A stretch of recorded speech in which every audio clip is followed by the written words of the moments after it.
Puji Tuhan, haleluya.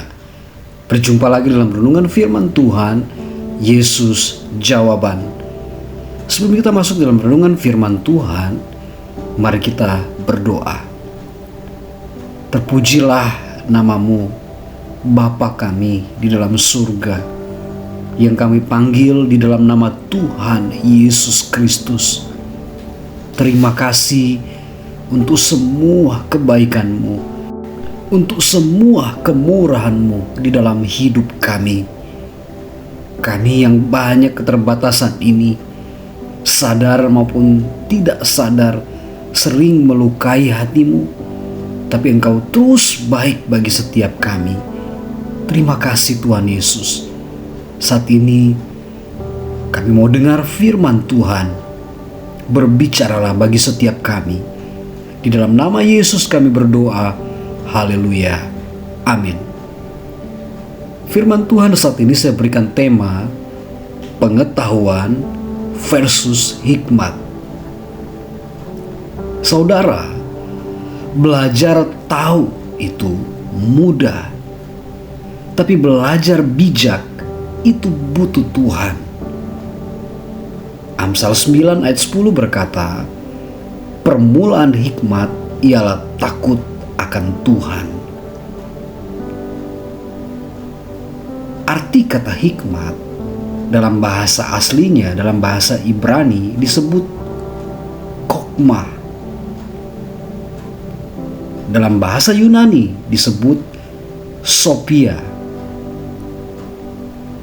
Kedua kata ini berarti kemampuan untuk melihat sesuatu sebagaimana Allah melihatnya dan bertindak dengan benar sesuai kehendaknya. Jadi hikmat bukan hanya pengetahuan, tapi cara hidup yang benar di hadapan Tuhan.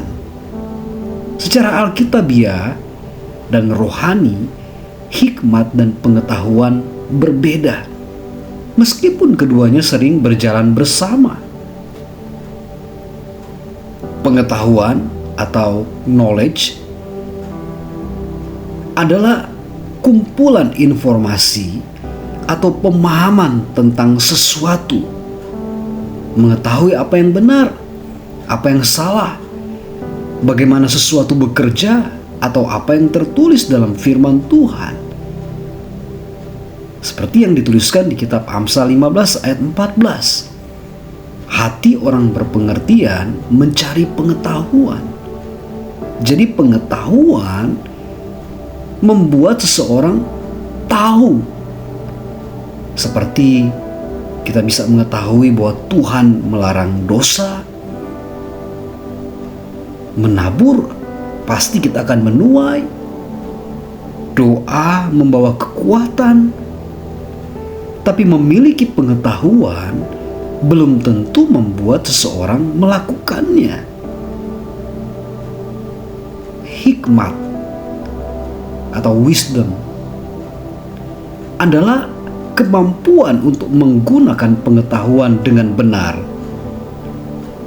Kita tahu kapan, bagaimana, dan mengapa sesuatu dilakukan sesuai kehendak Tuhan. Seperti yang dituliskan di kitab Amsal 9 ayat 10. Permulaan hikmat ialah takut akan Tuhan. Jadi hikmat berarti tidak hanya tahu apa yang benar, tetapi memilih untuk melakukannya. Menimbang segala hal dengan hati yang takut akan Tuhan. Tahu kapan harus berbicara, kapan diam, kapan bertindak, dan kapan menunggu. Jadi hikmat adalah penerapan pengetahuan dalam terang kebenaran Tuhan.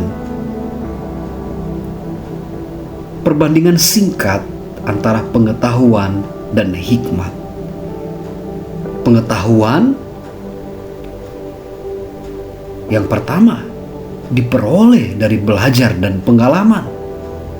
2. Mengetahui fakta dan kebenaran. 3. Pintar, berwawasan. 4.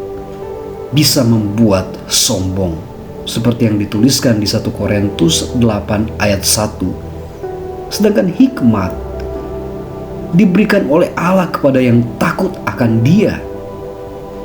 2. Mampu menerapkan kebenaran dengan benar. 3. Bijaksana, berbuah benar. 4. Mustahil didapat tanpa takut akan Tuhan, seperti yang dituliskan di Amsal 9 ayat 10. Contoh sederhana, orang berpengetahuan tahu bahwa api panas. Orang berhikmat tidak akan memegang api. Atau dalam hal rohani, orang berpengetahuan tahu bahwa dosa itu salah. Orang berhikmat menjauhi dosa karena ia takut akan Tuhan. Jadi kesimpulannya, pengetahuan membuat kita tahu kebenaran, tetapi hikmat membuat kita hidup dalam kebenaran. Berikut ciri-ciri orang berhikmat menurut Alkitab. 1. Takut akan Tuhan, menghormati dan taat kepadanya. Amsal 1 ayat 7. 2. Rendah hati, tidak sombong dengan kepandaian sendiri. Amsal 11 ayat 2. Pandai menahan diri, tidak cepat marah. Amsal 14 ayat 29. 4. Berbicara dengan bijak dan membangun. Amsal 15 ayat 2. Mau menerima teguran. Amsal 9 ayat 8 sampai 9. 6. Menjauhi dosa dan tipu daya. Kita bisa melihat saudara hikmat dalam perjanjian baru. Dalam perjanjian baru atau dalam Injil, hikmat berpusat pada Yesus Kristus. 1 Korintus 1 ayat 24 berkata, Kristus adalah kekuatan Allah dan hikmat Allah. Artinya, Yesus adalah hikmat yang hidup, sumber kebijaksanaan sejati. Hidup di dalam Kristus berarti hidup di dalam hikmat. Jadi melalui firman Tuhan ini sama-sama kita diingatkan bahwa hikmat, ia mengetahui kehendak Allah dan hidup sesuai dengan itu. Atau kata sederhananya, hikmat adalah kemampuan untuk memilih jalan yang benar di hadapan Tuhan. Sedangkan pengetahuan membuat kita tahu apa yang benar, tapi hikmat membuat kita melakukan apa yang benar. Amin firman Tuhan. Puji Tuhan. Haleluya.